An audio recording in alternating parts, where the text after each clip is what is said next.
If you train, compete, teach, or simply love the sport of dog agility, you're in the right place. Hey there, I'm Megan Foster, creator of Fostering Excellence in Agility. Join me as we explore training, communication, handling, mindset, and all the little details that help build stronger and more confident teams both in and out of the ring.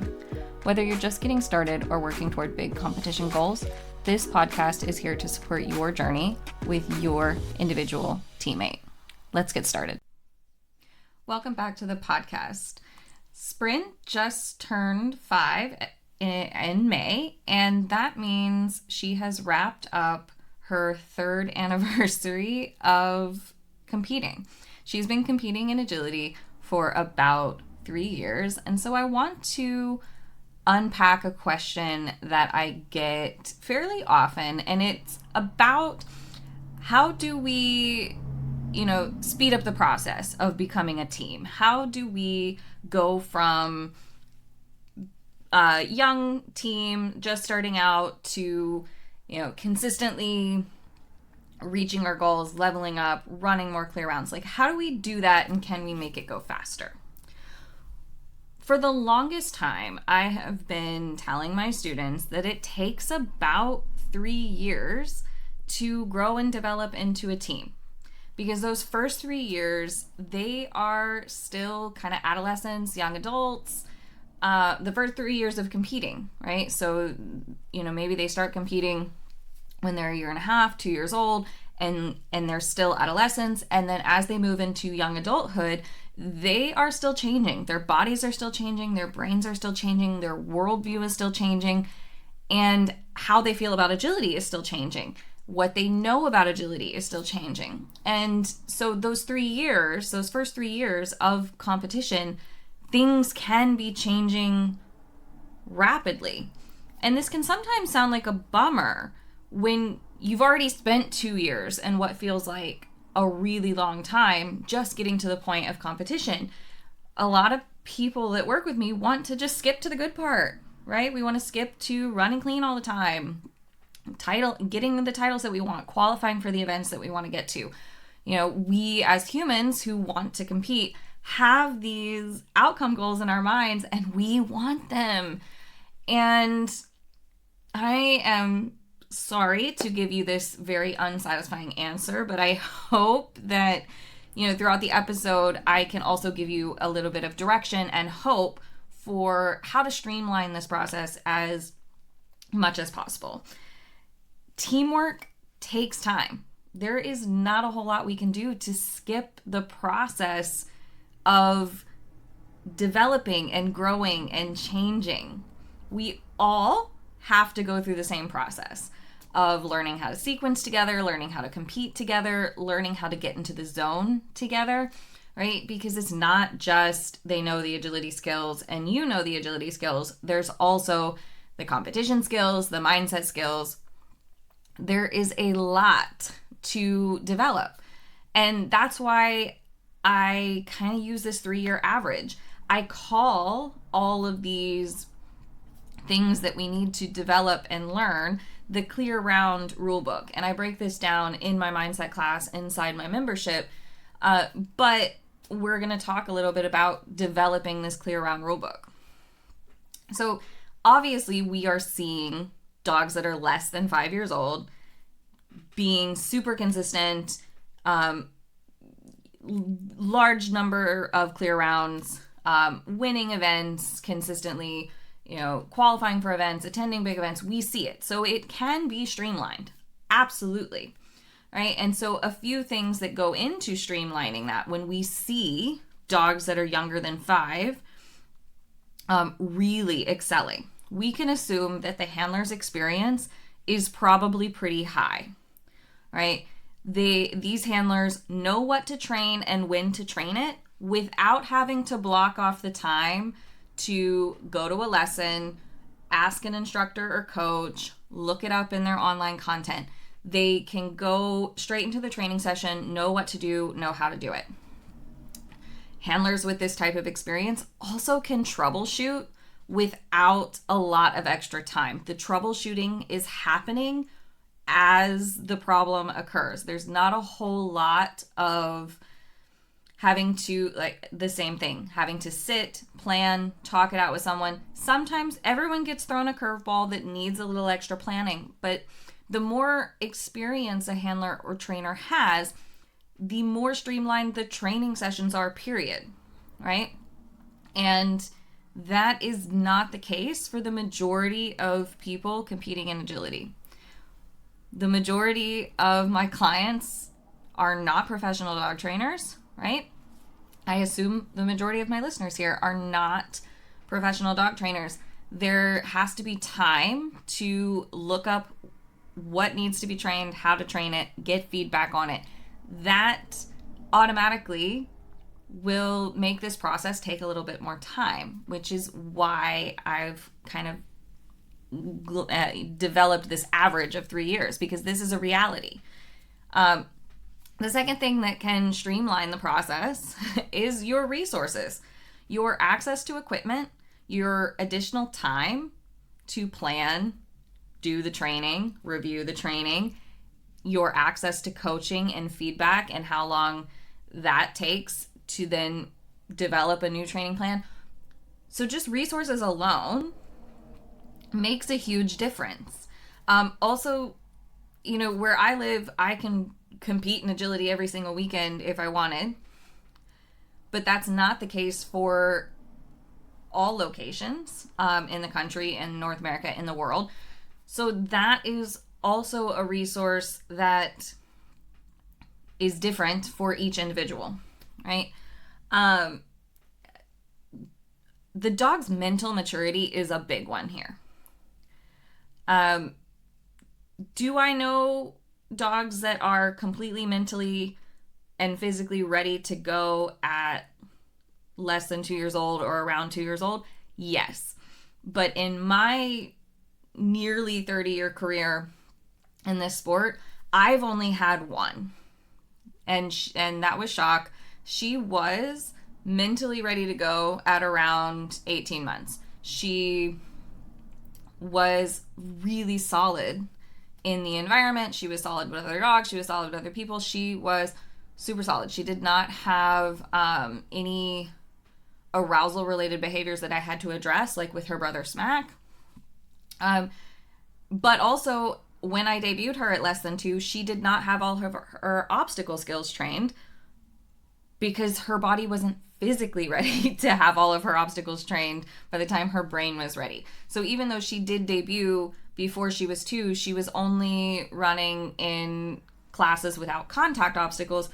So we still needed that 3 years, because then we needed some of her competition time to still catch up with her training skills, right? All of my other dogs were closer to 2 or at least 2 years old. And Sprint is the first dog I've debuted in agility where she knew all of her obstacles. They weren't perfect. They weren't fluent in all of the situations, but they were very functional for competing at a starters level local event. And the fact that she had all of her obstacles at 2 years old was because of my experience, because I knew how to train all the obstacles. I knew how to troubleshoot as things happened.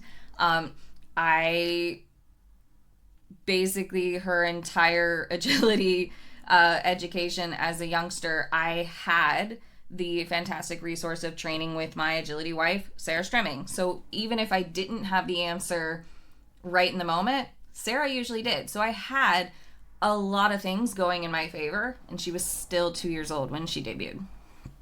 So I say this to, like I said, give you a little bit of perspective and hope and kind of direction of, like, agility is hard. There's a lot that goes into it, and we can't be stuck comparing our individual situation to someone else's, because there's a lot involved in making this game successful for each individual team. Okay? And we can't skip it. It is a part of the process. It is a part of what makes agility exciting, I think, is that, each team provides different puzzles, different things that they need to learn, different things that come up and that we need to address differently. And that's what's exciting. But I also recognize that it can be frustrating to think that, oh my gosh, we're not going to have it all together until they're 5. That's a long time. And it's not really that you won't have it all together. I'm saying that it can get better and better and better, right? Don't think that whatever they are at 3 years old is what they are forever. I'm saying that you have longer to develop this teamwork and still have a really satisfying and enriching agility career with your dog. So before I kind of break down more of what goes into this process, I want to share some stats that I found really cool to track and look at and think about from Sprint's 3 years of competition. One thing is for certain, that I find that this 3-year rule guideline estimation has held up really true for me and Sprint. We are not, out there running clean every time. We're not winning everything. We're not, we still haven't cracked open all of the outcome goals that my very human brain wants to focus on. However, I am really good now at predicting what she needs, and I'm getting better every day at executing what she needs, right? We have a lot fewer surprises, and that feels really good. But in her first year of competition, we competed 30 days. So that's 10 3-day trial weekends, right? So 30 days of competition, and we had 89 runs. In year 2, we increased to 37 days of competition. And with that, we bumped to 103 runs. And in her 3rd year of competition, we had 43 days of competition and 143 runs.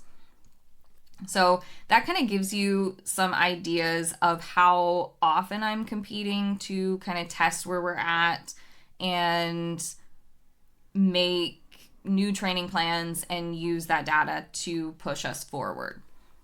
So total to date, if my math is correct, it is 110 days of competition in a 3-year time period with 339 runs. We've had 59 clear rounds from all of those events, and that includes local AKC competitions, AKC ISC competitions, local UKI, 3 West Coast Opens, 2 Canadian Opens, and 1 TDC UKI Invitationals. And that's about a 17% clear round or Q rate. When I did this math, it was surprisingly higher than I thought, because the story I tell myself is that our clear round rate is much lower in general. And that's where data can really help us, because we can get stuck on how we aren't achieving the outcome goal. But when I actually look at the stats, I'm like, oh, well, this is actually kind of normal, right? Especially when I think about the types of courses that I run and how fast she is and how much I've had to learn about her and develop together as a team. 17% is way higher than I expected. So this is fantastic. I don't have those stats broken down by year, but that is something I'm changing starting year 4 and continuing on. So I will be able to track the growth a little more granularly as we move forward. However, I'm still more interested in how the overall performance is improving, not the paper outcome, because I can definitely say that we're way better today than we were 3 years ago. So it's mostly important to focus on the process and how your overall performance feels, rather than how many clear rounds or cues or ribbons that you are managing to collect. Because when I think about sprint as a puppy. I wasn't even sure she would be able to compete in agility. And so definitely the first year was mostly focused on, can I create an experience that is positive for you in competitive agility? Can I maintain the quality of life and welfare that you deserve in the body and brain that you have and make a solid career out of this? And then in years 2 and 3, the focus sort of shifted into, okay, how can we improve together as a team? How can we start chipping away at some of these human outcomes that I care a lot about? I don't care more about them than her experience, but I still care about them. And I think that that's okay to accept and say out loud. So the stats show me that each year she was capable of a little bit more. I was brave enough to enter a few more runs each weekend. I was brave enough to enter a few more competitions each year. I was brave enough to go to different big events and more big events. I was brave enough to fly her. Things like that. So the data helps me see that part of the progress as well. So even though I had a lot of experience coming into training sprint and competing with sprint and just competing in general, she's also the fastest and most powerful dog I've ever trained. And she came to me in 2021 during a pretty significant shift in this sport. So the skills that she needed to learn were very different than the ones my previous dogs needed to learn. And so some of those skills, it was the first time I had ever taught them. So that definitely slowed the process down compared to other teams. So I'm just trying to drive the point home that we're all human, that we all have to go through this process, and there's still no way to skip it. Okay? It takes as long as it takes. And again, comparing to someone else's situation is going to bum you out and waste your time. I promise. So even if it looks like someone else skipped the process completely and they've just shown up and they're perfect magically, I can pretty much guarantee you that's not true. I talked about it earlier in the episode. There are ways to streamline this process, but there's no way to skip it. So let's talk about that process. Plan the training, do the training, review the training, repeat. So plan the training. What goes into planning the training for you? Is it already in your brain? Can you immediately hop out into the training space and make that training plan happen? Or do you need to consult with somebody, consult an online class, make notes, review materials? What does planning the training look like? You cannot skip that. You have to do the physical training, right? We cannot skip training the dogs. We cannot skip training ourselves. We have to review the training. This is usually the piece that gets skipped, is that we do the training and then we forget about it. We don't look at the video. Maybe we didn't video it at all. This is really missing out on how we can move your needle forward, because if you don't review what happened and take notes about what happened, you are likely to either not progress in the next training session. You're likely to just repeat the same session again, or you could be lured into making it much too hard, much too quickly, and then having some setbacks because of that. And then we have to continually repeat this process. We cannot turn this process off. We are never done training. Okay? The same thing can be applied to your trials. You have to plan the trials that you are going to attend. And if you're like me, you're planning them very carefully so that you have time in between those trials to train and make adjustments. You're being careful that your trial time is not taking away from your precious training time. You have to go to the trial. You have to do everything in your power to have a good experience, maintain your criteria, collect the data that you need, and then come home and review that data. Again, this is the piece that's typically missing. We go to the trial, we say, and we focus on, how many cues we got or if we got the title, but we're not actually looking at the data that's in the runs, right? So you have to review the trial because that informs what you need to be training. So we do really have to focus on that review process. If you're not able to follow the data, you might be doing too much training or too much trialing. So if you're not giving yourself time to review and follow that data accordingly, it could be that you're using too much of your time training or trialing and you haven't given yourself time to review and process that data. And like I said, there's no way to skip the process, but you can speed up the process by having quality training experiences. You can speed up the process by having quality trial experiences.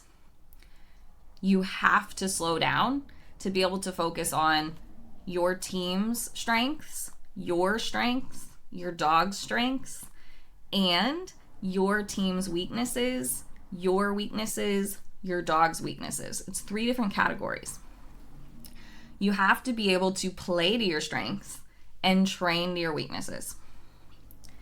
Your ability to predict your dog's path, plan, and execute that handling strategy has to be a main focus of trialing. And you have to slow down in order to do that. You have to slow down and take the time to review and make the plans and do the mindset work about sticking to the plans. This is critical. You have to slow down and focus on your ability to execute handling maneuvers. Even if you were able to save something, you have to then review that data and look at why you needed to save it in the first place. And is this part of a bigger pattern, or was this just a fluke? Is this something that you need to work on? You have to slow down and focus on your dog's ability to follow the handling, respond to cues, and execute the obstacles. Again, even if the weaknesses are not causing you faults or they're not causing you to not qualify, you have to review the data and focus in on that because that's where future problems are lurking.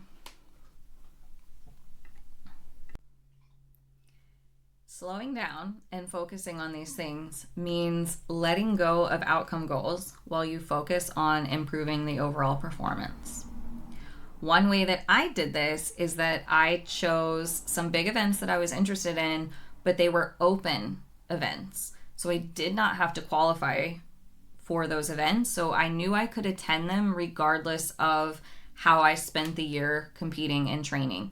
And that way I could focus on improving the performance overall without this external pressure of, oh, but you need this outcome. Slowing down and focusing on these things means changing the balance of training to trialing, potentially. If you are trialing so much that it is taking away from quality training time and you're also not seeing the progress that you want, this may need to change. Also, if you're training so much and never testing and never seeing where you can improve, where you can grow, you might need to take 6 months and shift that, right? You might do a cluster of trials, gather a lot of data, learn what you need to learn, and then shift back into training, especially if that's what you enjoy more. That's kind of how I function. I like to train more. I love competing, but I know that I love training more, and I know that Sprint loves training more. So if I can push my competitions kind of closer together, or at least give myself a lot of training time in between competitions, I feel like our process is better overall, and we're both happier for it. It also means giving enough time in between trials to address the things that need thoughtful and effective training. So this goes into shifting that balance. So just giving yourself more than 4 days in between events can dramatically improve your results. But if you are competing Friday, Saturday, Sunday, and you only have Monday through Thursday to rest, recover, and address problems, let alone live your life, make sure that they also have a life and conditioning and everything, might not be serving you. Okay? There is no way to skip this process. I think I've said that once or twice already, but I will say it again. But you can make it more enjoyable and effective for your team with the right approach. And the right approach isn't going to be obvious for everyone because not everyone's situation is the same. However, if your current process isn't working, you're not satisfied with how competing feels, you're not satisfied with the rate of progress, I would like you to consider, are you following the data? So are you giving yourself time to review your training, review your trialing, and letting that information guide your next steps? Is your training focused where it needs to be? And are you following an effective training process that fits within your training style, values, and goals?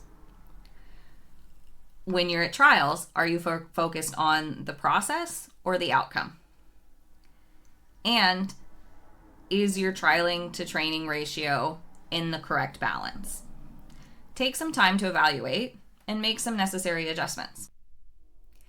I'd love to hear what you think about this episode and how the process is currently working for you. So I invite you into the Fans of FX Agility free community to join the discussion and tell me all about it. Thanks for listening. Thanks so much for listening. If you enjoyed this episode, I'd love for you to leave a review, share it with an agility friend, or connect with me on social media. Your support helps more handlers and teams find the podcast and be part of this community. You can also find all of my training programs, coaching, and resources at fxagility.com. Remember, excellent agility is built one training session at a time, and every small step forward matters. Until next time, happy training.